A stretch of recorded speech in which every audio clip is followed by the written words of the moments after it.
ኢትዮጵያ ብቸኛና የመጀመሪያ የሆነ ግዙፉና ስመጥሩ ኩባንያ ካንጋሮ ኢንዱስትሪያልስ እንደዚህ G+4 በወለል አንድ አባወራ ብቻ የያዘ ኮምፓውንድ አፓርትመንት ሁሉም ለመኖር በሚመኛት ለቦሌ ኤርፖርት 5 ደቂቃ ርቀት ላይ በምትገኘው ቦሌ ቡልቡላ ላይ በአንድ ዓመት ውስጥ ሙሉ ለሙሉ አጠናቀን የምናስረክባቸውን ቤቶች በ4.8 ሚሊዮን ብር ቅድመ ክፍያ ብቻ መሸጥ ጀምረናል። ቤቶቻችን ባለ 2 እና ባለ 3 መኝታ ቤቶች ሲሆኑ ባለ 2 መኝታ 107 ካሬ በ13.7 ሚሊዮን ብር ሙሉ ክፍያ በ4 ሚሊዮን ብር ደግሞ 30% ቅድመ ክፍያ ባለ 3 መኝታ 130 ካሬ ሲሆን በ16 ሚሊዮን ብር ሙሉ ክፍያና በ4.7 ሚሊዮን ብር ሙሉ ክፍያ ለ5 ቀን ብቻ የሚቆይ ቅናሽ አድርገን ሽያጭ ጀምረናል። ቤቶቻችን 60 ሺህ ካሬ ሜትር ላይ ያረፈ እጅግ ዘመናዊና ደህንነቱ የተጠበቀ ግቢ ውስጥ የሚገኙ ሲሆን አሁን ላይ ለሽያጭ ያወጣናቸው በጣም ውስን ቤቶች ናቸው። ሳያመልጣችሁ ለመግዛት ከስር ባለው ስልክ ደውሉልን።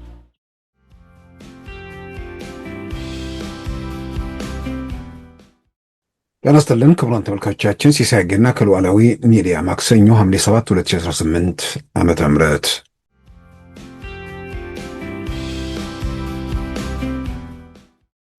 ስለዚህ ሰው እንዳይበተንባቸው ሸኔ፣ ፋኖ፣ ህወሓት ምናምን የሚያመጡት ነገር እንደሌለ ግልጽ ሆነ። በጋራም አቀበት እንደሆነ እየገመገሙ ነው። ስለዚህ ያለው የቀረው እንዳይበተን አዲሱ አጀንዳ ስልጣን ላይ ባለው መንግስት መካከል ክፍፍል ተፈጥሯል። በሰራዊቱና በፖለቲካ አመራሩ መካከል ልዩነት አለ። በሰራዊቱ መካከል ልዩነት አለ። ስንት የጎመጁ የጠብቁ ልጆች እነዚህ መንግስት ሲለወጥ ማየት የሚፈልጉ ሰዎች በስንቱ አስጎመዣቸዋቸው አንዱንም መስጠት አልቻለችው።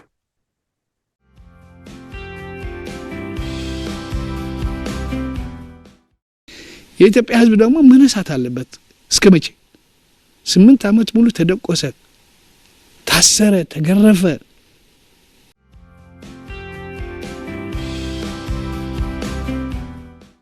በመሆኑም አሁንም የትግራይ ተማሪዎች ጥቃት የሚቀጥል ከሆነና የፈተና ውጤትም ይሁን ሂደት ችግር አለበት ብለን ካመንበት የትግራይ ብሔራዊ ክልላዊ መንግስት ካቢኔ የወሰነውን ውሳኔና የወሰደውን አቋም እንደተጠበቀ ሆኖ ለሚጠየቁ ጥያቄዎች ምላሽ ለመስጠት ያመች ዘንድ ሐምሌ 22 እስከ 24 በወረቀት ለሚሰጠው ፈተና የሚከተሉት ጥያቄዎች በቂ ምላሽና ማብራሪያ ያስፈልጋቸዋል። 1.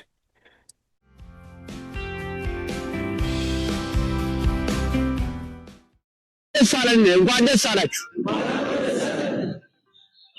የዛሬን ቀን ልታስተውሱ ይገባል። ዛሬ ሐምሌ 5 አማራን ቀስቅሶ ያስነሳ ጎንደሬው የነበረበትን ጭቆና የነበረበትን ግፍና መከራ ለ27 ዓመት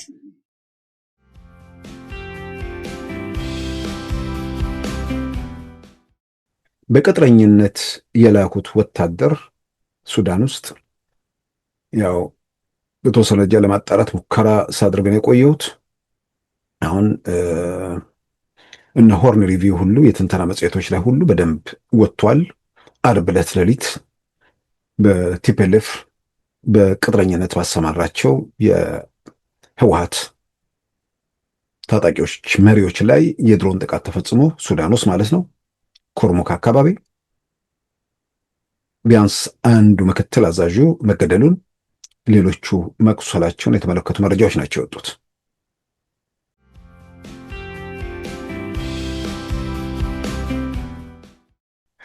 በዛሬ ፕሮግራማችን በእነዚህና በሌሎች ወቅታዊ ጉዳዮች ላይ ትኩረት አድርገናል። አሁን ወደ ዕለቱ ዜና እናመራለን።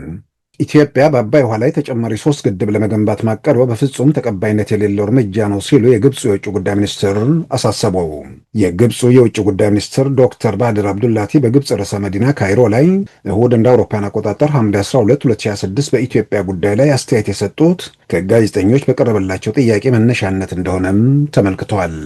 የግብፁ ሚዲያ ኢጅፕት ኢንዲፔንደንት ትናንት እንደ አውሮፓውያን አቆጣጠር ሐምሌ 13 2026 እንደዘገበው ኢትዮጵያ ተጨማሪ 3 ግድቦችን በአባይ ውሃ ላይ ልትገነባ መሆኑን በተመለከተ ከጋዜጠኞች ለግብፅ የውጭ ጉዳይ ሚኒስትር ጥያቄም ቀርቧል።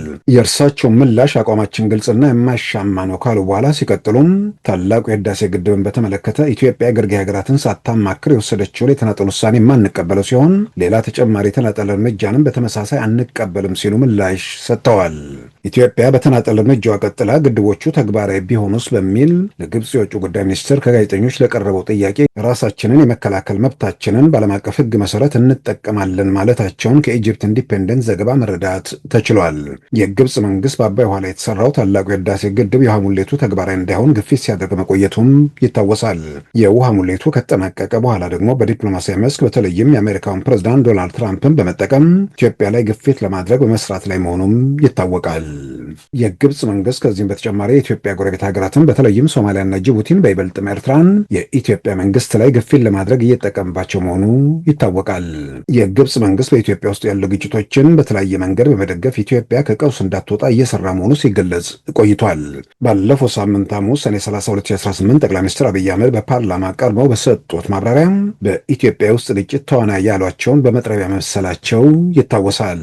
ህዝባዊ ወያኔ ሓርነት ትግራይ ህወሓትን በስለቱም ሻዕቢያን ደግሞ በእጀታው የመሰሉት ጠቅላይ ሚኒስትር አብይ አህመድ ሁለቱን የሚያዛቸውን አካል ግን ማንነቱን ሳይገልጹ ጉዳያችን ከሱ ጋር ነው ማለታቸው ይታወቃል። ጠቅላይ ሚኒስትሩ በስም ያልጠቀሱት ሀገር ግብፅ መሆኑ ግን አላጠራጠረም። ይህ በእንዲህ እንዳለም በኢትዮጵያና በግብፅ መካከል ያለው የውሃ ውዝግብ በአፍሪካ ቀንድ ያለውን ውጥረት እየሸፈነው መምጣቱን የቀጠናውን ኤክስፐርቶች በመጥቀስ ዘናሽናል ዘገበ። ግብፃዊው ሐምዛ ሄንዳዊ ዛሬ ማክሰኞ እንደ አውሮፓን አቆጣጠር ሐምሌ 14 2026 ዘናሽናል ላይ ባቀረበው ዘገባ ግብፅ በአባይ ውሃ ላይ ከኢትዮጵያ ጋር አስገዳጅ ውል እንዲፈረም ባላት ፍላጎት ኢትዮጵያ ላይ ጫናዎችን እየፈጠረች መሆኑን አስነብቧል። የግብፅ መንግስት በቀጠናው በወታደራዊ በመከሰት እንዲሁም ኢትዮጵያ ወደ ቀይ ባህር እንዳትወጣ በመከላከል ግፊት በማድረግ ላይ መሆኑን አመልክቷል። ኢትዮጵያ ወደ ቀይ ባህር እንዳትወጣ ዲፕሎማሲያዊ ዘመቻ እያደረገች ስለመሆኗም ተመልክቷል። ታላቁ የህዳሴ ግድብ ባለፈው ዓመት መጠናቀቁን ያስታወሰው ሐምዛ ሄንዳዊ ወደ ግብፅ የሚወርደው የውሃ መጠን ላይ ያደረሰው ጫና እንደሌለም አስነብቧል። ሆኖም የውሃ መጠኑ እንዳይቀንስ ያደረገው ኢትዮጵያ ላይ ከፍተኛ ዝናብ በመጣሉ እንደሆነም አመልክቷል። የዓለም አቀፉ የቀውስ ተንታኝ ኢንተርናሽናል ክራይሲስ ግሩፕ የአሜሪካ ፕሮግራም ዳይሬክተር ማይክል ሃና ለዘናሽናል በሰጡት አስተያየትም ግብፅ ኢትዮጵያን ወደ ስምምነት እንድታመራ ማስገደድ አሊያም ኢትዮጵያን ከውስጥ ማፍረስ ፍላጎቷ ሊሆን እንደሚችል ተንትነዋል። በአፍሪካ ቀንድ ያለው ሁኔታ ብዙዎችን እንደሚያሳስብ የገለጹት ማይክል ሃና በአካባቢው ያለው የኃይል አሰላለፍና ሽግሽግ የጦርነት መፈንዳትን እንደሚያስከትል ይህም በኢትዮጵያና በኤርትራ መካከል ሊሆን እንደሚችል ተንትነዋል። በአፍሪካ ቀንድ ባለው የኃይል አሰላለፍ ውስጥም ግብፅ ባለድርሻ መሆኗን አመልክተዋል።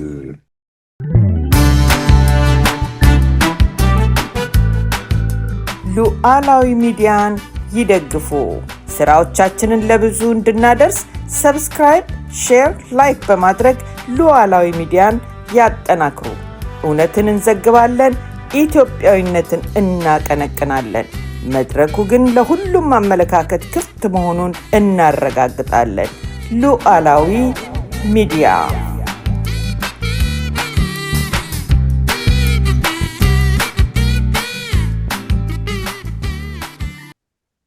ክቡራን ተመልካቾቻችን የኢትዮጵያ ሀገራዊ ምክክር ኮሚሽን ወደ መጨረሻው ምዕራፍ መቃረቡን ተከትሎ ህዝባዊ ወያኔ ሓርነት ትግራይ ትናንት መግለጫ ወጥቷል። በኮሚኒኬሽን ጽህፈት ቤቱ በኩል ባወጣው መግለጫ ምክክር ውስጥ የለንበትን አንሳተፍም የሚል መልእክትን ያስተላልፉ። ምናልባት ቀደም ሲል ይህን ሲሉ ነበር። አሁን መጨረሻ ምዕራፍ ላይ ሲደርስ በዚህ መልክ ለመግለጫ ማውጣት እንዳስፈለገም በግሌ አይገባኝም። ይልቅ ከመግለጫው ለምክክር ኮሚሽን ውስጥ የለውበትም ከሚለው በላይ ያንን ዜና ለማቅረብ የተንደረደሩበት ወይ ደግሞ መግለጫውን ያወጡበት ቋንቋ ምናልባት በኢትዮጵያ ፌዴራል መንግስትና በህዝባዊ ወያኔ ሓርነት ትግራይ መካከል ያለው ሁኔታ ወደ በለጠ የተወጠረ ሁኔታ ውስጥ መግባቱን የሚያሳይ ነው። ጄኖሳይደር የአብይ መንግስት የሚል ቅጽል እንግዲህ ካለፉት ከፕሪቶሪያ የሰላም ስምምነት በኋላ ጄኖሳይድ ተፈጽሞብናል፣ ይህን ደጋግሞ ይሉታል። በተለያየ መንገድ ስልጣን ላይ ያለው መንግስት በተለያየ ቅጽል ይጠሩታል። ነገር ግን ዘር አጥፊው የአብይ መንግስት የሚል ያን የጦርነቱ ጊዜ የሚባሉ ነገሮችን አሁን መልሰው ወደ መድገም ሄደዋል። ወደዚህ ምዕራፍ ውስጥ ለምን ተገባም? ወደ መጨረሻው ጫፍ ላይ እየደረስን ነው ወይ?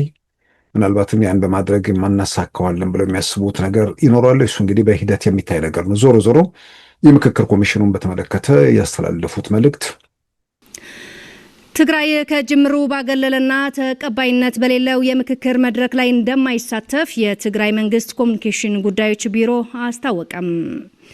የትግራይ ህዝብ በአብይ አህመድ ጄኖሳይዳዊ አገዛዝ ስርዓት ዓለም አይታው የማታውቀውን አይነት ጥፋት ተፈጽሞበታል ያለው የትግራይ መንግስት ኮሚኒኬሽን ጉዳዮች ቢሮ መግለጫ የምክክር ኮሚሽኑን በተደጋጋሚ ሁሉም በተለይ በይህንን በመቃወም ድምጽ የሚያሰሙ ወገኖች ተቃውሟቸው በግሌ እስካሁን ድረስ ከማይገቡኝ ነገሮች አንዱ ራሱ ብዙ የማይገቡ ነገሮች አሉ ኢትዮጵያ ውስጥ። አንዱ ምክክር ኮሚሽኑ ላይ የሚነሳው ነገር ነው። የምርጫ ሂደቱን በተመለከተ በአደባባይ ጠቁሙ ተብሎ በጥቆማው መሰረት ከሌ ተጠቁሞ አልተመረጠም የሚል መከራከሪያ እስካሁን ሰምተን አናቅም። በሌላም በኩል ኮሚሽን ውስጥ ያሉት ኃላፊዎች በተለያየ መንገድ በፖለቲካ አመለካከት ቢያንስ የማይስማሙ ሰዎች እንዳሉበት በግልጽ የምናውቀው ነገር ነው። በኦነግና በሜሶን ያለፈ ሰው አንድ አይነት አመለካከት የለው፣ ምንም ጥያቄ የለውም። የሜሶን ኢትዮጵያዊ አጀንዳ የሚያራምድ ነው። የኦሮሞ ነጻነት ግንባር አመለካከት ደግሞ ያኔ እንደውም ሀገራዊ መመስረት ነው፣ ኦሮሚያ የሚባል ሀገራዊ መመስረት ነው። ጫፍና ጫፍ ያሉ አመለካከት ያላቸው ሰዎች ጭምር የተካተቱበት ነው። በሙያቸው በእውቀታቸው ሀገራቸውን ለማገልገል የተዘጋጁበት ነው። በሌላም በኩል ደግሞ ኢትዮጵያ ውስጥ የነበሩ ዛሬም ድረስ የቀጠሉና ወደ ነገ እንዳይሻገሩ ደግሞ የሚያስፈልጉ ጉዳዮች ስላሉ እሱን እልባት እንስጠው ነው። ይህም በተመለከተ በየትኛውም አካባቢ ሰዎች ተንቀሳቅሰው ሂደት ውስጥ ገብተው የራሳቸውን ኮሚሽኑ በተለያዩ ቦታ ተሰብስበው መረጃ አጀንዳዎችን ሰብስበዋል። እነዛ አጀንዳዎች የሚወያዩ ደግሞ ከየአካባቢ የተወከሉ ሰዎች ሂደት ውስጥ ገብተዋል። በውጭ ዓለም ያለውም ኢትዮጵያዊ በተመሳሳይ ኮሚሽነሮቹ በተለያዩ የዓለም ክፍሎች ዞረው ባስመረጡት መሰረት የተመረጡ ሰዎች ወደ ኢትዮጵያ ተጉዘዋል። ውጤቱ የማይፈልጉት ወይ ደግሞ ውጤቱን የሆነ አካል በፈለገው መንገድ እየጠመዘዘው ከሆነ እዛ ጋር ተቃውሞ ማሰማት ነው። አሁን እዚህ ጫፍ ላይ ከደረሰ በኋላ የሚቆም የሚመለስ ነገር የለም። ኢትዮጵያ የትግራይ ክልል አዲስ አበባ የሚገኙ የትግራይ ተወላጆች በምክክር ኮሚሽኑ ላይ ተሳትፈዋል። አሁንም በመጨረሻው ምዕራፍ ላይ ሂደት ውስጥ ያልፋሉ። ትግራይ ውስጥ ሄዶ አጀንዳ ለማሰባሰብ ብዙ ጥረት አድርገዋል። ሂደቱን ለማመቻቸት ብዙ ሙከራዎች ተደርገዋል። አዲስ አበባም ትግራይም ሄደዋል። በዛ በኩል እንቅፋቶች ነበሩ።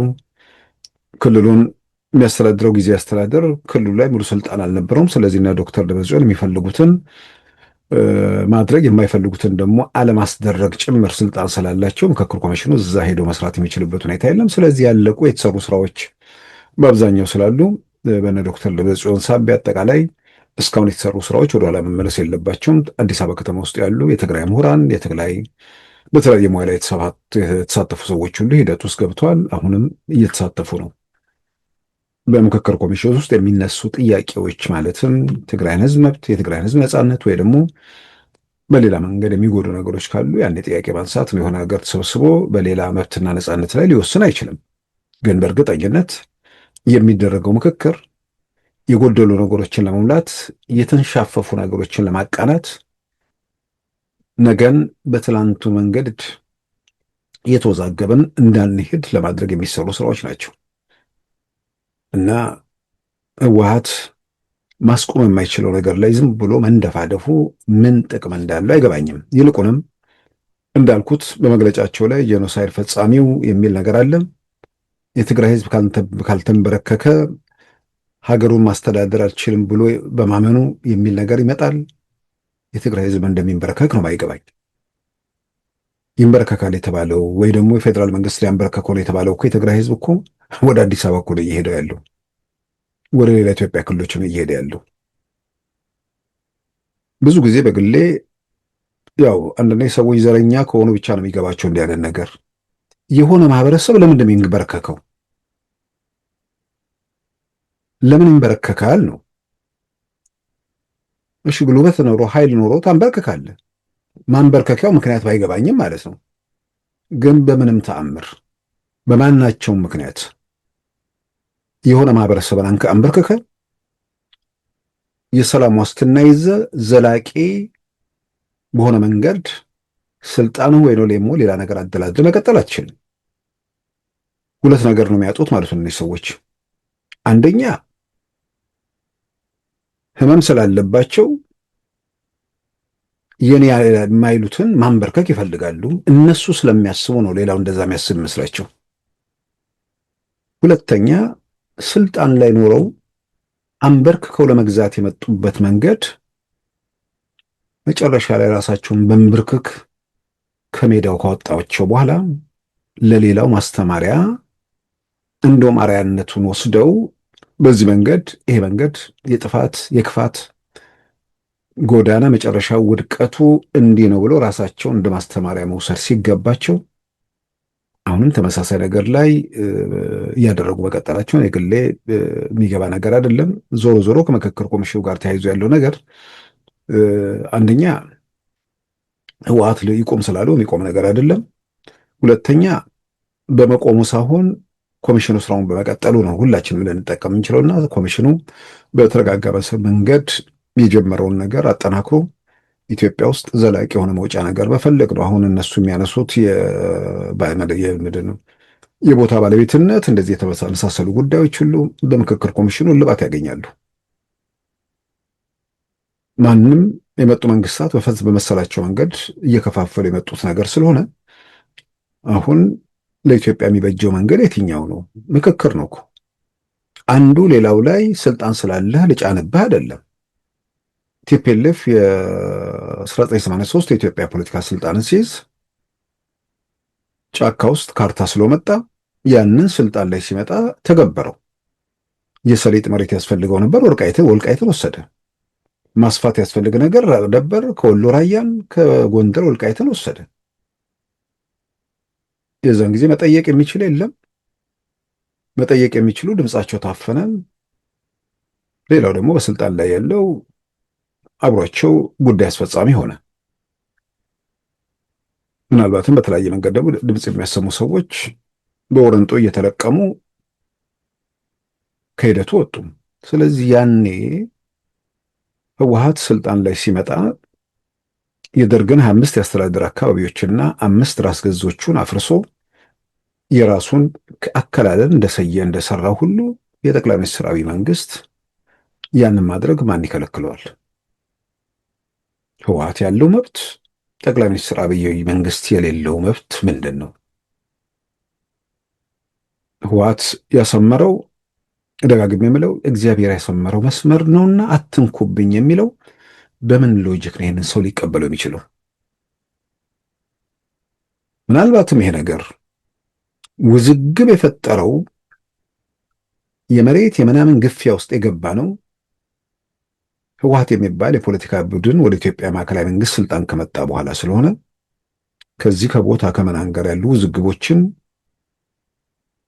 መልሰን እናጤነው፣ እንገምግመው፣ መውጫ ነገር እንፈልግ የሚል ነገር ከመጣ ችግሩን የፈጠረው አካል ችግሩን ከመፍጠሩ በፊት ወደ ነበረበት መመለስ ነው የመጀመሪያው ተግባር። ያ ማለት ጎንደር የሚባል ክፍለ ሀገር ነበር ወልቃይት ያለበት፣ ወሎ የሚባል ክፍለ ሀገር ነበር ራያ ያለበት። ይሄ አይደለም መነሻ መሆን ያለበት እኔ መጥቼ ከከለልኩት ነው የሚል ነገር ከጤነኛ ሰው የሚጠበቅ ነገር አይደለም። ከጤነኛ ሰው የሚጠበቀው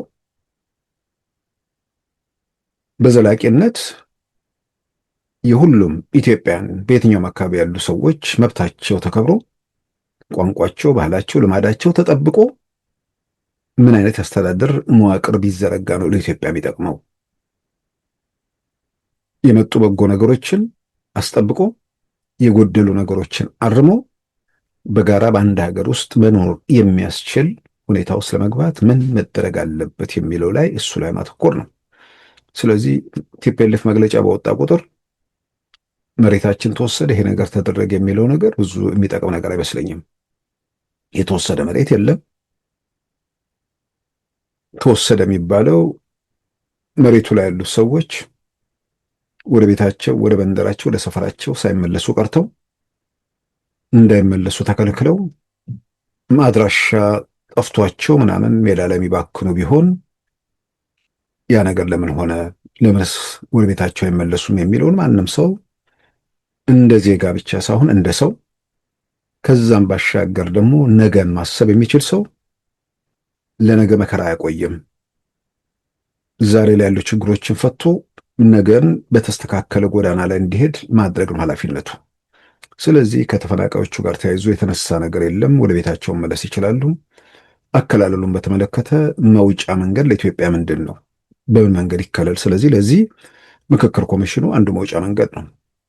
ከምክክሩ ጋር በተያያዘ የምናተርፍበት እንጂ የምናጣው ነገር የለም። በመመካከር በመዋየት የሚጠፋ ነገር ምንድን ነው? ምንድን ነው የሚጎድለው ነገር? ምክክሩ የሚጎዳቸው ሰዎች አሉ። በተጨባጭ ከታየ እነሱንም ይጎዳቸዋል ብዬ አላምንም። ለምን እንደማይጎዳቸው እነሱ ምክክሩ ካልተደረገ ሽግግር የሚባል ነገር ይመጣና የመዋጮ መንግስት ውስጥ ቦታ ይኖረናል ነው። ሽግግር የሚባል ነገር ደግሞ እንደማይኖር እርግጠኛ ከሆነን እዚህ ምክክር ውስጥ እነሱ ማለፉ ይጠቅማቸዋል እንጂ የሚጎዳቸው ነገር የለም። በጤነኛ አእምሮ የሚያስብ ሰው በዚህ ሁኔታ ውስጥ ለምን ወደ ሽግግር ይገባል? ምን ፍለጋ? ያደላደልከውን በየተራ ተነስቶ በየተራ ተቆንጥጦ አደብ የገዛውን ስርዓት አልበኝነቱን ገርተ ሁሉን ነገር ወደ መዳፍ እያስገባ ባለበት ሁኔታ ውስጥ ተመልሶ ግርግር ውስጥ እንግባ የሚል ጤነኛ ሰው ሊኖር አይችልም። ግን የቆሙ ሰዎች ከእውነታ ጋር የተጣሉ ራሳቸውን ብቻ የሚያደምጡ ሰዎች ከዚህ ቀደም የፈጠሩት ነገር ስላለ ዛሬም እንደዛ አይነት ሰዎች እንዳሉ አሁንም እያየን ነው፣ እየተረዳን ነው። አንዳንዶቹ ምንም እንደማይመጣ ያውቁታል። ምንድን ነው ይሄ ግርግር ምናምን ሲባል ለወዳጆቻቸው የሚናገሩት ምንም የለም የሚባል ነገር ውስጥ ከተገባ እኮ ሰው ሊበተን ነው። የሆነ ቀን የሆነ ነገር የሚፈጠር ከሆነ ደግሞ የበተንከውን መሰብሰብ ያስቸግራል ነው። ወረድ እየተበተነ ነው። የቀረውን ተኩሶ መሰብሰብ እንደማይቻል ታመነ። ህዝብ አመጽ ጠርቶም መሰብሰብ እንደማይቻል ግልጽ ሆነ። ሌላ ምን መሰብሰቢያ መንገድ አለ? አሁን አዲሱ መሰብሰቢያ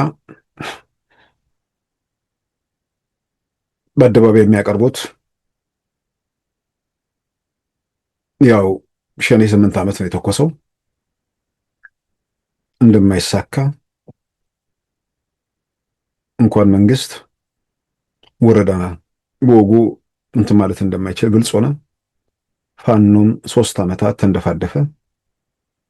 ህወሓትም እንደ መንግስታዊ ስልጣኑን ኢትዮጵያን 27 ዓመታት የገዛበትን አቅሙን በህንን ተጠቅሞ የደበቀውን መሳሪያ እንደገናም ትግራይ ውስጥ የነበረውን የኢትዮጵያ ሀገር መከላከያ መሳሪያ ተጠቅሞ ሚሳኤሉንም ሁሉንም ነገር በእጁ ይዞ ሄደ። ውጤቱ ያው ሁላችንም ያየነው ሆነ። በተናጠል መጡ፣ በተናጠል ተቆነጠጡ። በጋራ እንሞክር አይነት ነገር ውስጥ ሲገቡ መፍረክረኩ ቀጠለ። በጋራ ቢመጡ እንደውም በተወሰነ ደረጃ ቀላል ይመስለኛል። ቀላል ከሁሉም በላይ ንግግር ነው። ንግግር እምቢ ከተባለ ደግሞ ሰብሰብ ብሎ ሲመጡ አንደኛውን ደፍጥጦ ነገሮችን ባጭር እልባል መስጠትም ሊያግዝ ይችላል። በጋራ ሆነው ለመተኮስ ሲያስቡ እንደሚያወሩት አደባባይ ላይ መግለጫ እንደሚጽፉት የሆነ ሚዲያ ወይ ዩቲዩብ ላይ ወይ ምናምን እንደሚያወሩት እንዳልሆነ ያውቁታል። እነ ዶክተር ደብረጽዮን በጣም በእርግጠኝነት የማይወጡበት ማጥ ውስጥ ገብተዋል። አሁን ወደ ንግግር ለመመለስ ያላቸው እድል እየጠበበ ስለሆነ ያ የጠበበው ለምንድን ነው? ተነጋግረው የክልል ፕሬዝዳንትነታቸው እንኳን እሱም ቢያገኙ በቃ ያንን እንኳን ማሳካት የሚችሉበት እድል ቢኖር ሁሉን ነገር ለማድረግ ዝግጁ ናቸው ብዬ አምናለሁ። ምንም ቅንጣት ታክል የሚያጠራጥር አይደለም። ጥያቄው ዶክተር ደብረጽዮን ወታደራዊ ታጣቂዎቹን አዛዦች መምራት ይችላሉ ወይ ነው አሁን ጥያቄው። አሁን ከቁጥጥር ውጭ የወጡ ነገሮች አንዳንዶቹ እዛ ጋር ያሉ ነገሮች ናቸው። በተደጋጋሚ እንደተነሳው ተጠያቂነት ስጋት አለ። በሌላም በኩል ደግሞ የወርቅ ንግድ አለ። እንደ ዶክተር ደብረጽዮን ያሉት ደግሞ ተደራራቢ ነው አሉ። ወርቁ ይኖራል፣ ተጠያቂነቱ አለ። እንደገና ደግሞ ከፍተኛ የስልጣን ፍቅር፣ ለስልጣን ሲባል ደግሞ ወደ ውጊያ ከውጊያ ጋር ያለ አምሮት። በቀደም ሶሎዳ ሚዲያ ሻምበል ትግራይ ውስጥ ያሉ ወጣቶች ኮሜዲ እየሰሩ ነው፣ በጣም እየተሰራ ነው እና እሱን ሲያቀርብ ሰምቼ ነበርና ወጣቱ ልጅ በጣም በመገረም ነው ደብረጽዮን እቺ ምድር ቢሰናበት እንኳን ሲኦል ውስጥ ገብቶ ሲኦል ውስጥ ያሉትን ሰዎች ይዞ ገነት ውስጥ ካሉ ሰዎች ጋር እንዋጋ ማለቱ አይቀርም። ይሄን ወጣት ልጆች ናቸው የሚሰሩት ትግራይ ውስጥ። ሰው አዲሱ ትውልድ ዶክተር ደብረጽዮን ጫካ ሲገቡ አልተወለዱም አይደለም። ዶክተር ደብረጽዮን ስልጣን ላይ ሲወጡም አልተወለዱም። ዶክተር ደብረጽዮን ከማዕከላዊ መንግስት ስልጣን ሲለቁ ምናልባት አንዳንዶቹ ገና ዳዴ የጨረሱ ምናምን ልጆች ናቸው። ይህን ሁሉ ዘመን ኖሮ ይህን ሁሉ ዘመን አልፎ በእነዚህ ወጣቶች ዕጣ ፈንታ ላይ ለመወሰን የሚደረግ እንትን በጣም የሚያሳዝን ነገር ነው። ስለዚህ እነዚህ ሰዎች መውጫ ነገር ያላቸው አይመስላቸውም። በእርግጥም ጠቧል ብዬ በግሌም አምናለሁ። ስለዚህ ፊት ለፊታቸው የተደቀነውን አደጋ ያውቁታል። መውጫ ብለው በፈረንጆቹ ምናምን በኩል ፈረንጆቹም አካባቢ ላይ ግልጽ አቋም ተንጸባርቋል። የሆነ መተንፈሻ የማጣት ነገር ውስጥ ገብተዋል። ስለዚህ ከዚህ ሁኔታ ውስጥ ለመውጣት ጽንዶ የሚል አይነት ለመተባበር የሚደረግ ጥረት አለ። ያ ምንም እንደማያመጣ ምንም የሚያስከትለው ነገር እንደሌለ ካሉበት የተወሰነ ርቀት ተኩሰው ሊታዩ ይችላሉ። አንድ ቀን ወይ አንድ ሳምንት ግርግር ሊፈጠር ይችላል። በመጡበት መንገድ ሰውም ባልሄዱበት መንገድ ላይ ማስተናገድ ሁኔታዎች ስለሚኖሩ እነሱ ከፊት እያሉ ከኋላም እንደሚደርስ አናውቅም። ዝም ብለን እንገመገማቸው ነገሮች ስላሉ ማለት ነው። እና እነዚህ ሰዎች ስለዚህ በጽምዶም የሚያመጡት የሚለወጥ ነገር እንደሌለ እያዩ እየተገነዘቡ ነው።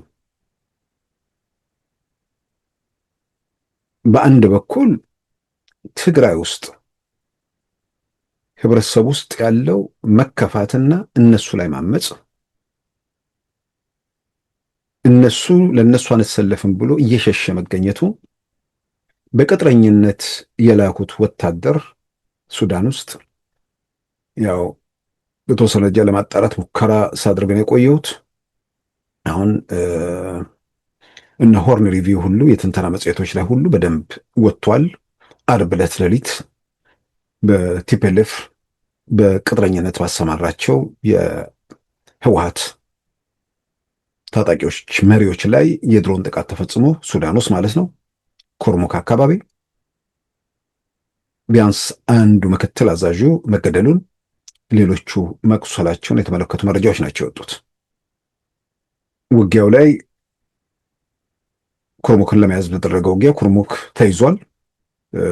አሬስ ማለት የሱዳን ጦር ኃይል ይዞታል። የህወሓት ኃይሎች ለሱዳን ጦር ኃይል በቅጥረኝነት ነው የሚዋጉት።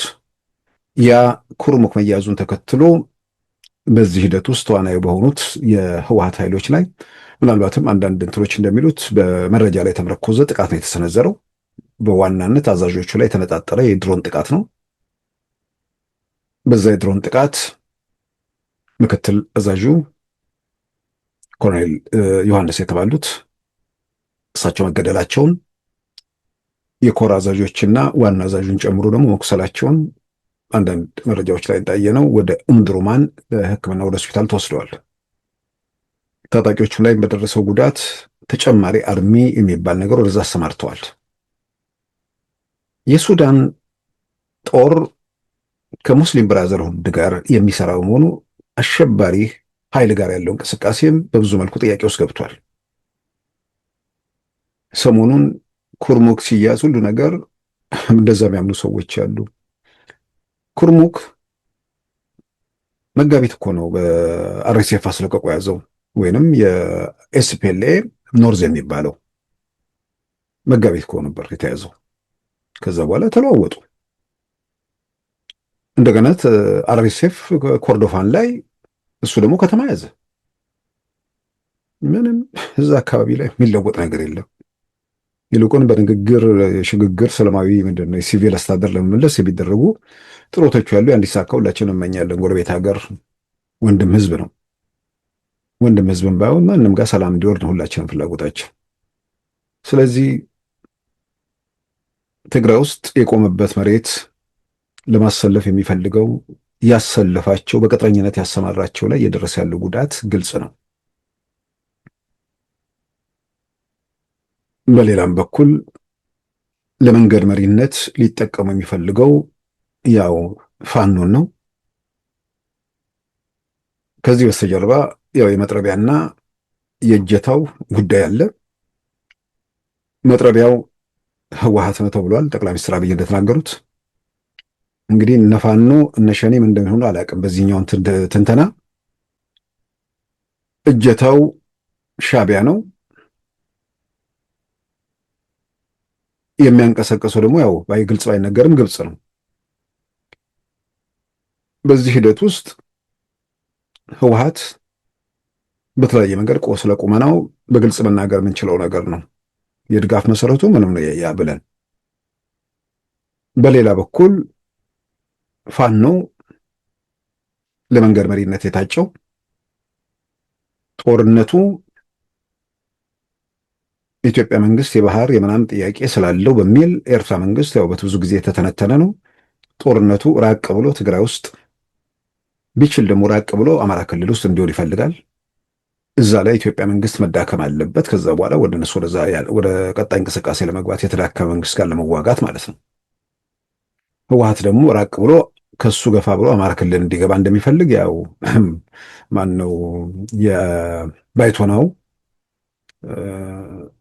ሊቀመንበር ነኝ የሚለው ያው የኢትዮጵያ ብሔራዊ ምርጫ ቦርድ ያልተቀበለው እሱ በግልጽ ተናግሯል።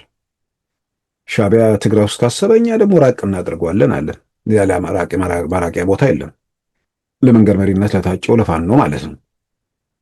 ጦርነቱ አማራ ክልል ውስጥ እንዲካሄድ ይሄንን ለማካሄድ ደግሞ ፋኖ የሚባለው ኃይል በአንድ ማዕከል ተሰባስቧል የሚል ብዙ ተነግሮ ነበር። ዛሬ እያየን ያለነው እንኳን ጠቅላላ ፋኖ አይደለም፣ ያው በየክፍለ ሀገራቸውም አንድ መሆን አልቻሉም።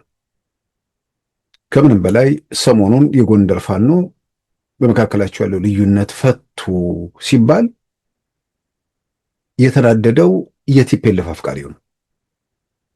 ከቲፒኤልኤፍ ጋር አብሮ ማዕድ ላይ የተቀመጠው ነው። የጎንደር ፋኖ አንድ ሆነ ሲባል እንዴ ብዙ ጊዜ ሰዎች ምንድነው ክፍፍሉ እንዲቆም አይደለው የሚፈልጉት የሚል ነገር ያመጣል አንዳንድ ሰው። የጎንደር ፋኖ አንድ ሆነ ማለት መልእክታቸው ጭምር ግልጽ ነበር። አንድነታቸውን ለማወጅ የተሰባሰቡት ሐምሌ 5 2018 ነው። እዛ ላይ ከፋኖ መሪዎች አንዱ ሲናገር ይደመጣል። የአንድነቱን ጉዳይ ከ3 ቀናት በፊት ጨርሰነው ነበር። ቀኗን ያሰብናት ሐምሌ 5ን የትግላችን መጀመሪያ ቀን ነች። ኮሎኔል ደመቀ ዘውዱ ያው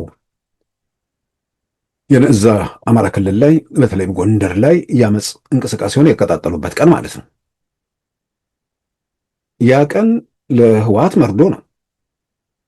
ከህወሓት ጋር ለሌሎች አብሮ ለተሰለፉት ለሌሎችም የሚያስደስታቸው አይደለም፣ እንደ ሀዘን ነው የሚያዩት። ደስ አለን፣ እንኳን ደስ አላችሁ። የዛሬን ቀን ልታስታውሱ ይገባል። ዛሬ ሐምሌ 5 አማራን ቀስቅሶ ያስነሳ ጎንደሬው የነበረበትን ጭቆና የነበረበትን ግፍና መከራ ለ27 ዓመት በተወሰኑ ግለሰቦች አማራ ጎንደር በተለይ በሁለት በሶስት ኮሪደር የታጠረች የተጨቆነች ጎንደር የነበረባትን ጭቆና መከራው ሲበዛ ግፍና በደሉ ሲበዛ ዛሬን ቀን 2008 ሐምሌ 5 ቀን የነበረው ችግር ከወሩ የነበረው ብሶት ያፈነዳበትና ጀግንነቱን ያስመሰከረበት ቀን ነው። እቺ ነገር ስትነሳ የወልቃይት ጉዳይ ይመጣል። የወልቃይት ጉዳይ ደግሞ ፋኖ የሚባለው ስብስብ ውስጥ በተለይ ራሱን ለቲፒኤልኤፍ አሳልፎ የሰጠው ይሄ ቃል እንዲነሳ አይፈልግም። መጀመሪያ አዲስ አበባ እንድረስና ስለ ወልቃይት እናወራለን። ህወሓት ግን ስለ ወልቃይት ማስለቀቅ ነው በየዕለቱ የሚያወራው። እነዚህ ጎንደር ፋኖቹ አንድ ሆኖ ሲባል ሌላኛው የነበረው የ27 ዓመት የህወሓትን አገዛዝ ጭምር አውግዘው የሐምሌ 5ቱን እንቅስቃሴ አወድሰው ከዚህ ቡድን ጋር ለመጓዝ ያላቸው ነገር ጥያቄ ውስጥ ስለገባ በሌላ በኩል ያለው ደግሞ ለመሄድ ከህወሓት ጋር እኩል ለመጓዝ ስለወሰነ በዚህ መሃል በዛኛው ካምፕ ትልቅ መደነጋገር፣ ትልቅ ድንጋጤ ነው የተፈጠረው። የጎንደር ፋኖ አንድ ሆነ የሚለው የጎንደር ፋኖ ተሰብስበው መንግስት ጋር ከሚገባ ቢባል እንኳን እንደዚህ የሚደነግጡ አይመስለኝም። ይሄ ለህወሓትም መርዶ ነው። ፋኖ ከኛ ጋር ነው፣ ሸኔ ከኛ ጋር ነው ምናምን የሚለውን ነገር ሁሉ ጥያቄ ውስጥ አስገባ። እንግዲህ ህወሓት ያለበትን በፋኖ በኩል ያለው ምናምን እያልን የምንዘረዝራቸው በርካታ ጉዳዮች አሉ። እንግዲህ ይሄ ባለበት ሁኔታ ውስጥ እኔ ሰዎች ልዋጋ ቢሉ ዝም ብሎ መላተም ነው የሚሆነው። ከመላተም በኋላ የሚመጣው ነገር ግልጽ ነው። ነገር ግን ይሄ ባለበት ሁኔታ ውስጥ ህብረተሰቡ፣ ደጋፊዎቻቸው ምናምን ጋር ይሄ ነገር ግልጽ እየሆነ ስለመጣ አሁን ያው ቀደም ሲል እንዳልኩት ሁሌ እያደነጋገራችሁ ትቀጥላላችሁ ወይ የሚባለው በአንዳንዶች ሲነሳባቸው ሰው ከተበተነ የሆነ ነገር ቢመጣ ምን ብለን እንሰበስበዋለን? አንዴ ከሄደ ነው። ብዙ ጊዜ በእርግጥ የሚጠቀሱ አባባሎች አሉ። ሰው የለውጥ እንቅስቃሴ ሲያይ ይመጣል። የሆነ ነገር ከተከሰተ በኋላ ይበተናል። በእርግጥም ይበተናል። በደንብ የምናውቀው ነገር ነው። የሩቅ ምሳሌ ማጥቀስ አያስፈልግም። ምርጫ 97 ትልቅ የለውጥ እንቅስቃሴ ተፈጠረ። ኢትዮጵያን ከዳር እስከ ዳር ተንቀሳቀሱ። በፍጹም የማልገምታቸው ሰዎች ሁሉ የዛን ጊዜ ዲሲ ላይ ሰልፍ ወጣሁ ምናምን አሉኝ። ምክንያቱም እንዲህ አይነት ጉዳይ ትኩረት ይሰጣቸዋል ብዬ ማላስባቸው ሰዎች ማቃቸው ማለት ነው። ያኔ እኮ እናንተ የታሰራችሁ ጊዜ ዲሲ ሰልፍ ወጥተ ምናምን ይላሉ። አልጠብቅም። ለካ ሰው የዛን ጊዜ ንቀሉ ወጥቷል። በኋላ ላይ የቅንጅት መሪዎች ከእስር ቤት ወጥተው ሲከፋፈሉ አንዱ በሌላኛው ላይ እርስ በርስ መወነጃጀል ሲጀምሩ ሰው ተበተነ የሚለው ከሚገልጸው በላይ ብትንትን ወጣ።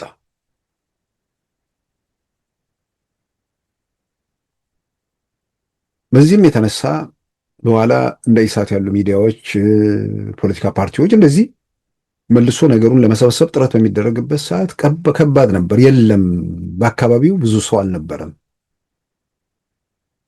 ሌላው ቀርቶ ኢትዮጵያ ውስጥ ያሉ ነገሮችን የዛን ጊዜ ኢንተርኔት አሜሪካ ውስጥ በደንብ አለ ምን አለ። ነገር ግን ዩቲዩብ ብዙ የሚተላለፉ ነገሮች በአብዛኛውም ስላልነበሩ ሊሆን ይችላል። በሌላም በኩል ደግሞ ሰው እንዲያ ለማበረታታትም መልእክት የፖለቲካ መልእክቶች የሚተላለፉ ኢትዮጵያ ውስጥ የሚተላለፉ ነገሮችን በየቤተ ክርስቲያኑ በሲዲ በነፃ ይታደል ነበር፣ ሰው እንዲከታተል ለማድረግ። በዛ ደረጃ ሁሉ አንዴ ከተበተነ በኋላ ለመመለስ በጣም ከባድ ስለሆነ ማለት ነው። ይሄ ይገባኛል። ከተበተነብን በሚል በየቀኑ እያደነጋገሩ ይቀጥላሉ። ግን በየቀኑ እየተበተነ ያለውን ነገር ያኔ አየ ገመገመና ኢትዮጵያ ውስጥ ለውጥ ስለመጣ አይደለም ያኔ የተበተኑ። እንዲህ አይነት ጨቋኝ እንዲህ አይነት አረመኔ ቡድን ስልጣን ላይ ያለ እነሱ ተግባብተው ተስማምተው ወደ አንድ ህዝቡ ማስተባበር ሲገባቸው የሚል ቁጭት ነው። አሁን ደግሞ በአንጻሩ ያለው ሁሌ የምናነሳው የሚተኩሱትም የሚቃወሙትም በአደባባይ የሚጮሁትም እንበለው የትኛውንም ነገር ንስጥ ይሄኛው መንግስት ምን አደረጋቸው የሚባለውን ነገር ማስረዳት የሚችል ሰው የለም። ይህ በአደባባይ ሁሌ በተደጋጋሚ የተነገሳ ስለሆነ ማለት ነው። ስለዚህ ሰው እንዳይበተንባቸው ሸኔ፣ ፋኖ፣ ህወሓት ምናምን የሚያመጡት ነገር እንደሌለ ግልጽ ሆነ። በጋራም አቀበት እንደሆነ እየገመገሙ ነው። ስለዚህ ያለው የቀረው እንዳይበተን አዲሱ አጀንዳ ስልጣን ላይ ባለው መንግስት መካከል ክፍፍል ተፈጥሯል። በሰራዊቱና በፖለቲካ አመራሩ መካከል ልዩነት አለ። በሰራዊቱ መካከል ልዩነት አለ። ስንት የጎመጁ የጠብቁ ልጆች እንትን እነዚህ መንግስት ሲለወጥ ማየት የሚፈልጉ ሰዎች በስንቱ አስጎመዣቸዋቸው አንዱንም መስጠት አልቻለችው። መንግስት የሚከፋፈለው ራሱ ልከፋፈል ቢል ውስብስብ ውጥንቅጥ በነበረበት ሰዓት ያንን ለማስተካከል እንትን ሲባል የሚፈጠሩ ነገሮች ይኖራሉ። አሁን እንደዚህ አይነት ነገር በጋራ ቆመው ሁሉን ነገር አደብ አስገዝተው ከትልልቅ መስቀልቅል ሀገሩ ከወጣ በኋላ ምንድን ለማምጣት ምን ለማግኘት መንግስት ውስጥ ክፍፍል ወይ ምናምን ይፈጠራል። ይህን ስል መንግስት መዋቅር ውስጥ ትላንትም ዛሬም በየራሳቸው መንገድ የየራሳቸው ችግር ያለባቸው ምናልባትም ከአማጽያኖቹ ጋር ሁሉም የተባበሩ ሰዎች እንዳሉ ምንም ያጠራጥር አይደለም። በየትኛው እርከን ላይ በተለይ በመካከለኛውና በዝቅተኛው ይሄ ጥያቄ ውስጥ የሚገባ ነገር አይመስለኝም። እንደውም በዚህ ረገድ አንድ ቢቢሲ ያነጋገራቸው አንድ የአዲስ አበባ ዩኒቨርሲቲ የፖለቲካል ሳይንስ መምህር በተለይ አማራ ክልል ያለውን ጸጥታ ጋር በተመለከተ በጣም ግሩም ግምገማ ነው ትናንት ስሰማቸው ያደረጉት። ምናልባት እሳቸው ጥያቄ ላይ ያልተረዳሁት በደንብ ነው አጠቃላይ አይነቱን የገመገሙት። በደርግ ጊዜ የደርግን መንግስት ከፈተኑት ነገሮች አንዱ መንግስት ውስጥ ሆነው ራሱ መንግስትን የሚፈትኑ የመንግስትን የሚያዳክሙ ኃይሎች ያስከተሉት ጣጣ ነው። አሁንም ተመሳሳይ ነገር ያለ ይመስለኛል። ጦርነቱ መቀጠል ቢዝነስ አድርገው የሚመለከቱት አሉ። የግጭቱ መቀጠል በተለያየ መንገድ እንደ ጥቅም ማግኛ የሚመለከቱ ሰዎች አሉ በየእርከኑ።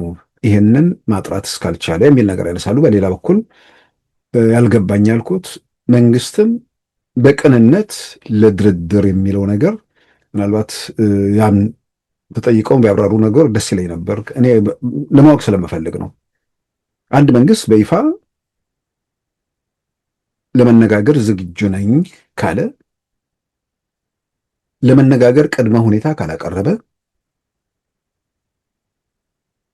ከዛ በኋላ በንግግሩ ምን ይገኛል አይገኝም የሚባለው ንግግሩ ጠረጴዛ ላይ ሲመጡ እኮ ከዛ በኋላ ለመስማማት ይቻላል። ማለት መሰረታዊ ጥያቄዎች ኖረው የህብረተሰቡን ጥያቄ የተመለከተ ነገር ተነስቶ በዛ በኩል አለመስማማት ሊኖር ይችላል። ሸኔ ጥሩ ምሳሌ ነው። ሸኔ ኦሮሚያ ክልልን ላስተዳድር አለ። ይህን ቀበጥ ነው የሚባለው? ጤነኛ ናቸው ወይ ነው የሚባለው? ምንድን ነው? ዝም ብለህ ከሽፍትነት መጥተህ ልቀቁልኝና ላስተዳድር የሚባል ነገር አለ? በቀጣዩ ምርጫ አካባቢ ምርጫ ላይ ፍጹም ገለልተኛ በሆነ ምርጫ ሂደት ውስጥ ማለፍ አለብን።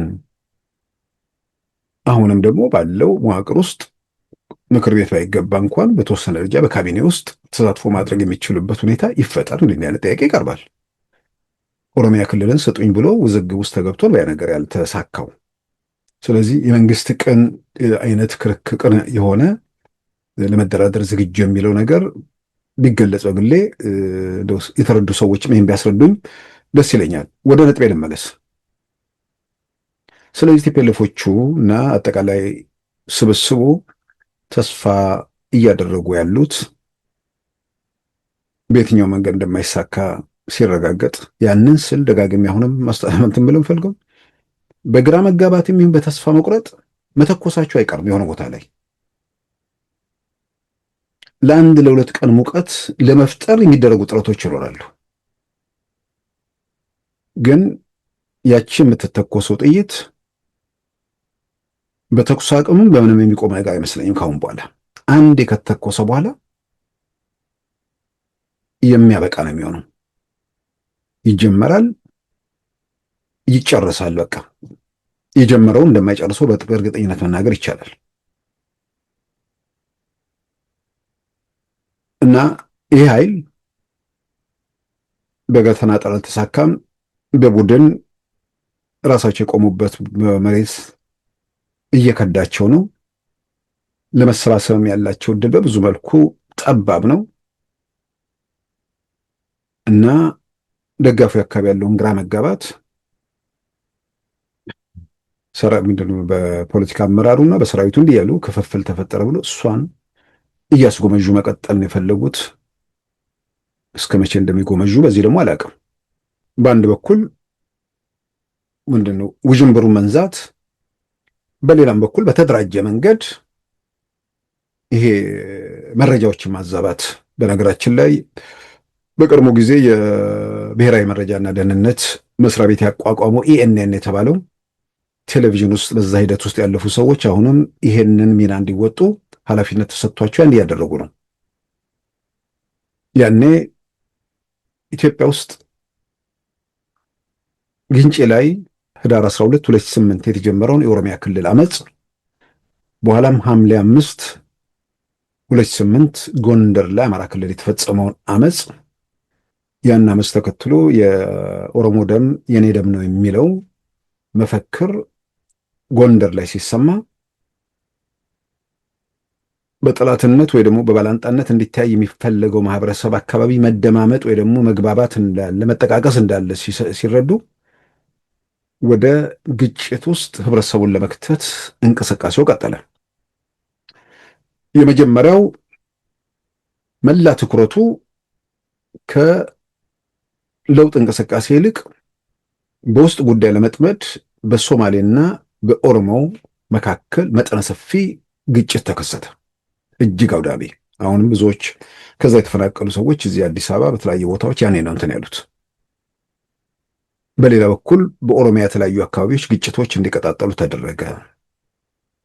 እነዛ ሰዎች እንዲሰሟቸው ደግሞ ሰበር ዜና ተብሎ እግር ኳስ ተቋርጦ ኢሉባቡር ላይ እንደዚህ ተደርጎ የሚል ዘገባዎች ቀረቡ። ያኔ የኤንኤን የሚባለው ያው ወያኔ ያቋቋመው መሆኑን አያጠራጥርም፣ ግን ደህንነት መስሪያ ቤቱ ያቋቋመው መሆኑን በኋላ ጠቅላይ ሚኒስትር አብይ ወደ ስልጣን ከመጡ በኋላ ሲናገሩ የሰማ ነው።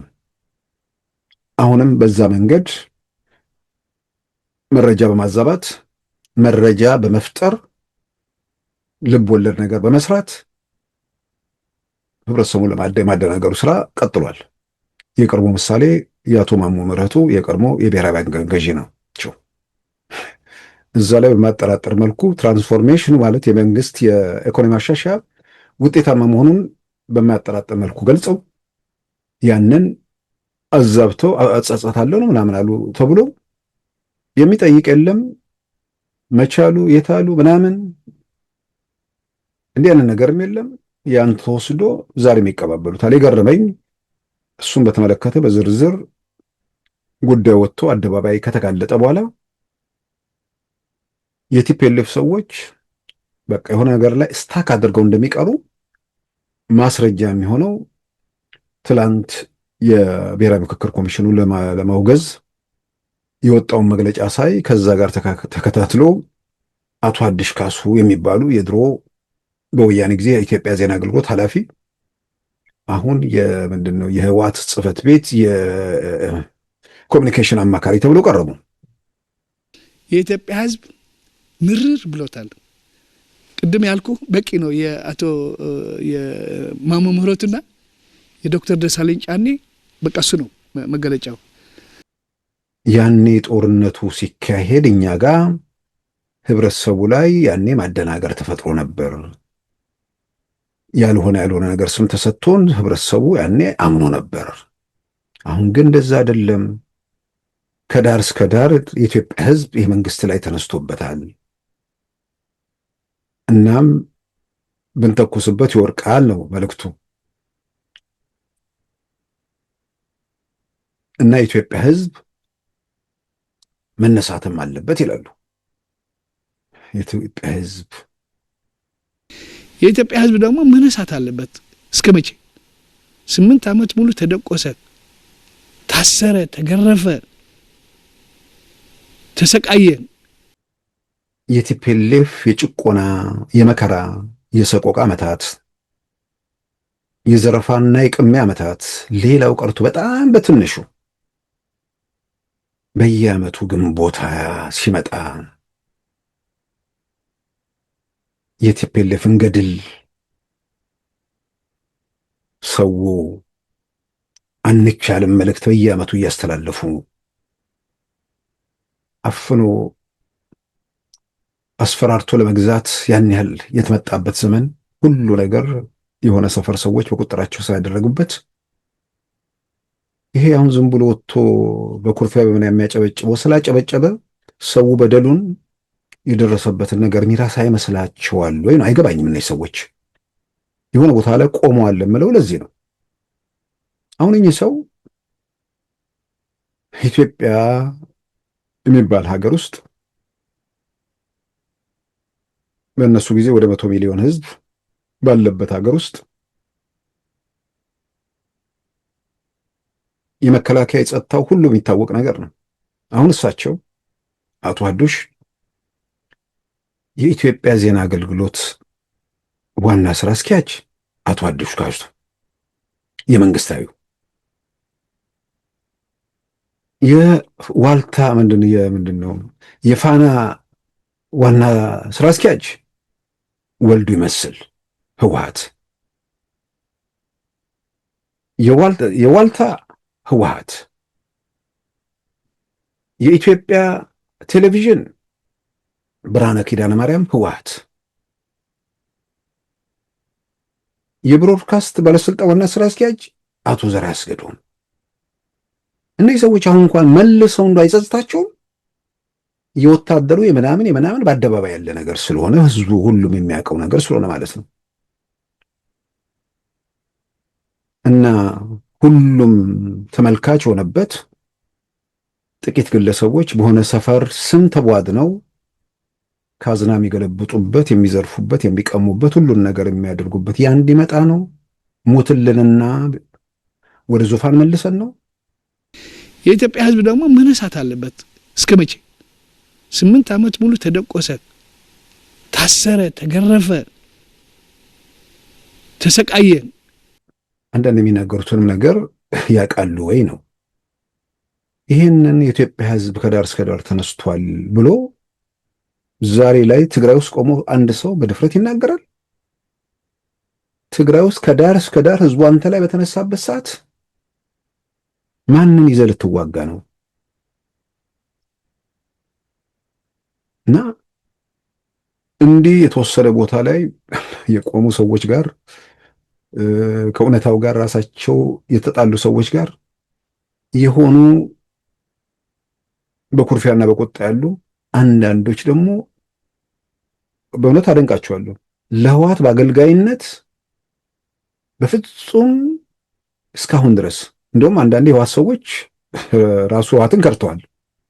አንዳንድ አሉ ለህወሓት ያላቸው ፍቅር እስከ መቃብር። አንዳንዴ ውለታ ለመርሳት ጥሩ ነው፣ ግን ውለታ በአገልጋይነት አገልጋይ ሆነ ውለታ ተውሎልኛል ብሎ እንደዛ ደግሞ እንትን ማለት ነውር ነው። ግን አለ እንደዛ ታማኝ የሆኑ ሰዎች ዛሬም ድረስ ቀጥለዋል። በሚዲያም በምንም እየቀጠሉ ነው። በአጠቃላይ ከዚህ ህዝባዊ ወያነ ሓርነት ትግራይ የብሔራዊ ምክክር ኮሚሽኑ መነሻ ማድረግ ያወጣው መግለጫ አንደኛ ኮሚሽኑ ስራውን ይቀጥላል፣ ሁለተኛ ስራውን ማስቆም የሚቻልበት ሁኔታ የለም፣ ሶስተኛ ስራውን ማስቆም ቢቆም የሚገኝ ነገር የለም፣ በመስራቱ ወይ ደግሞ ስራውን በመቀጠሉ ጥቅም ነው ያለው፣ በውጤቱ የሆነ ማህበረሰብ መብትን ነፃነትን የሚገድብ ነገር ካለ እሱን ያኔ ድምፅ ማሰማት ተገቢ ነው። ግን ወደዛ አይነት ሁኔታ ውስጥ ኢትዮጵያ እየሄደች አይደለችም። ኢትዮጵያ እኮ እየተፈተነች ያለችው በዘርና በሰፈር የሚያስቡ ሰዎች ለምን እንደኔ በዘር በሰፈር ማሰብ አልቻልክም? በሰፈር ያቋቋምነውን ማህበር አታፍርስብን። እንደዛ አይነት አለው ውጊያው በአብዛኛው እየተካሄደ ያለው እና ቲፒኤልኤፎች በዚህ በኩል ያለውን ነገር በኃላፊነት ስሜት አሁንም በመጨረሻው ሰዓትም ቢንቀሳቀሱ ይጠቅማቸዋል ብዬ አምናለሁ። ከዚሁ ጋር በተያያዘ በቅርቡ በኢትዮጵያ ትግራይ ውስጥ ካለው 12ኛ ክፍል መልቀቂያ ፈተና ጋር ተያይዞ ትምህርት ሚኒስቴር በትግራይ ያለው ፈተና ጊዜ አራዘመ። ስለዚህ የግላችንን ፈተና እንሰጣለን በሚል የክልሉ ትምህርት ቢሮ የሰጠውን መግለጫ በዚህ ሚዲያ ላይም አቅርበነው ነበር። የትምህርት ሚኒስቴር ኃላፊዎች ደግሞ አዲስ ነገር አይደለም፣ በራሳችን ሰሌዳ ነው የምንሄደው፣ አማራ ክልል አድርገነዋል፣ ኦሮሚያ ክልል አድርገነዋል፣ ትግራይ ክልልም ከዚህ ቀደም ተደርጓል፣ አሁን ደግሞ ደገም ነው፣ አዲስ ነገር አይደለም፣ መርሃ ግብር ይዘናል፣ በዛ መሰረት እንሄዳለን ሲባል የትግራይ ልጆች ብቻ ቢፈተኑት እንደ ወንጀለኛ ታይቶ ነው ወይ የሚባል ሁል ጊዜ ክፋት ብቻ የሚታያቸው ሰዎች እንደው ሚዲያውን የሚሰሙ ልጆች ዘውትር ሲሰሙ ለምንድን ነው እንደዚህ ጥላቻ ነገር እየሰሙ የሚያደርጉት? ለነሱ መጠንቀቅ ያስፈልጋል። እና ይህን ካሉ በኋላ ከአሁን በኋላ እኛ ራሳችን ፈተና እንሰጣለን እንጂ አንጠብቅም። ትግራይ ክልል ፈተና ይሰጣል፣ ከዛ በኋላ ራሱ ዩኒቨርሲቲ ይመድባል አለ። ይህን ሲሉ በልጆቹ ላይ የሚፈጥረውን ጫና የስነ ልቦና እንትን ጉዳት ግምት ውስጥ አላስገቡም። ወዲያውኑ ቢቢሲ ላይ ወጡ ልጆች፣ አንዲት ልጅ ከመቀሌ በቃ አንዳንድ ጓደኞቻችን ከሀገር መውጣት ጀመሩ አለችው፣ መሰደድ ጀመሩ። ምን ተስፋ አለን? ተፈትነን የት ማን ነው ክልሉ ፈቶ ምን ሊያደርገን ነው? ውጭ እነሱ ያላቸውን የፖለቲካ ውዝግብ እዛው ለምን ፌዴራሉም እነሱ ለምን አይፈቱም የሚል አስተያየት ትሰጣለች። አሁን ይህን ነገር እንደገና ያነሳሁት ያው ቲፒኤልኤፍ ውስጥ አሁንም 100% ኃላፊነት የማይሰማቸው ሰዎች ብቻ ሳይሆኑ የተወሰነ ኃላፊነት የሚሰማው ሰው አለ ወይ ብዬ ተስፋ እንዳደርግ እንትን አደረገኝ። የክልሉ ትምህርት ቢሮ ያን አቋሙን ቀይሮ ትምህርት ሚኒስቴርም ማብራሪያ ጠየቀ። ይሄ ኃላፊነት የሚሰማው ተግባር ነው። ልጆቹን ከጭንቀት ከስቃይ ውስጥ የሚገላገላቸው ነገር ነው። የጻፈው ደብዳቤ ነው። ትላንት ሰኞ ሐምሌ 6 2018 ነው። ለኢፌድሪ የትምህርት ሚኒስቴር የትምህርት ምዘናና ፈተናዎች አገልግሎት አዲስ አበባ የዚህ ዓመት የሁለተኛ ደረጃ መጠናቀቂያ ፈተና አሰጣጥን ማብራሪያ እንዲሰጥበት ስለመጠየቅ ይላል። ያው በዚህ መልኩ መድረግ ሲገባው ምናምን እያለ የሚዘረዘርና መጨረሻ ላይ ጥያቄውን ያቀርባል። በመሆኑም አሁንም የትግራይ ተማሪዎች ጥቃት የሚቀጥል ከሆነና የፈተና ውጤትም ይሁን ሂደት ችግር አለበት ብለን ካመንበት የትግራይ ብሔራዊ ክልላዊ መንግስት ካቢኔ የወሰነውን ውሳኔና የወሰደውን አቋም እንደጠበቀ ሆኖ ለሚጠየቁ ጥያቄዎች ምላሽ ለመስጠት ያመች ዘንድ ሐምሌ 22 እስከ 24 በወረቀት ለሚሰጠው ፈተና የሚከተሉት ጥያቄዎች በቂ ምላሽና ማብራሪያ ያስፈልጋቸዋል። 1. ከሐምሌ 1 እስከ 3 ለተፈጥሮ ሳይንስ ተማሪዎች እንዲሁም ሐምሌ 6 እስከ 8 ለሶሻል ሳይንስ ተማሪዎች በወረቀት ፈተናው እንዲሰጥ ያላስቻላችሁና የፈተና አይነትና ጊዜ ያስቀየራችሁ እንዲሁም በሐምሌ 2 ከሐምሌ 22 እስከ 24 ለመስጠት ያስቻላችሁ ምክንያት ምን እንደሆነ በይፋ በዝርዝር እንድታሳውቁን። 2. ከሐምሌ 22 እስከ 24 ይሰጣል የተባለው ፈተና ዝርዝር መርሃ ግብር በይፋ ቀድማችሁ እንድታሳውቁን እንጠይቃለን ይላል። እንግዲህ ኪሮስ ጉዑሽ አብርሃም ዶክተር የቢሮ ኃላፊ ይላል። የቀደሙን ፈተና በጊዜው ላለመስጠት የወሰናችሁበት ምክንያት ምን እንደሆነ አሳውቁን። በአዲሱ መርሃ ግብር መሰረት ደግሞ ስለ ፈተናው አስቀድማችሁ ዝርዝር ገለጹልን ነው። ያው ዋናቸው መንገድ አሁን በኃላፊነት ስሜት መጥተዋል። የቀደመ ኃላፊነት የጎደለው ተግባራቸውን እሱ ወደ ጎን ትተው አሁን ለትምህርት ሚኒስቴር ለጠየቁ ጥያቄ ትምህርት ሚኒስቴርን ማለትም የትምህርት ሚኒስቴር የሚመለከተው አካል ምላሽ ይሰጣቸዋል ተብሎ ይጠበቃል።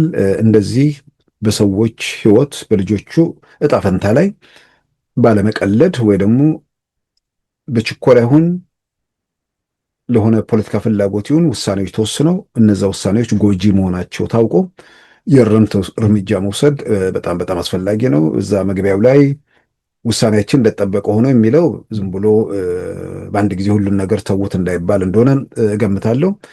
ምክንያቱም ከሐምሌ 2 እስከ 4 ይሰጣል የተባለውን ፈተና ዝርዝር መርሃ ግብር በይፋ ቀድማችሁ እንድታሳውቁን እንጠይቃለን ካለ ያንን ፈተናውን ለመስጠት ተዘጋጅተዋል ማለት ነው። ስለዚህ ይህንን በማድረጋችሁ ኃላፊነት የሚሰማችሁ ሰዎች መካከላችሁ አሉ ማለት ነው። ይህንን ማድረግ የቻለ ደግሞ ሌላውን ትግራይ ውስጥ ተመልሶ እሳት ውስጥ እንዳይገባ አሁንም እንደዚሁ ኃላፊነት የሚሰማችሁ ሰዎች በዚህ መንገድ ላይ ኃላፊነታችሁን ብትወጡ ተገቢ ነው ብዬ አምናለሁ።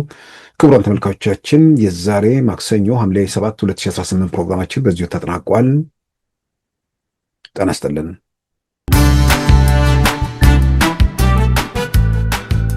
ሉዓላዊ ሚዲያን ይደግፉ። ስራዎቻችንን ለብዙ እንድናደርስ ሰብስክራይብ፣ ሼር፣ ላይክ በማድረግ ሉዓላዊ ሚዲያን ያጠናክሩ። እውነትን እንዘግባለን፣ ኢትዮጵያዊነትን እናቀነቅናለን። መድረኩ ግን ለሁሉም አመለካከት ክፍት መሆኑን እናረጋግጣለን። ሉዓላዊ ሚዲያ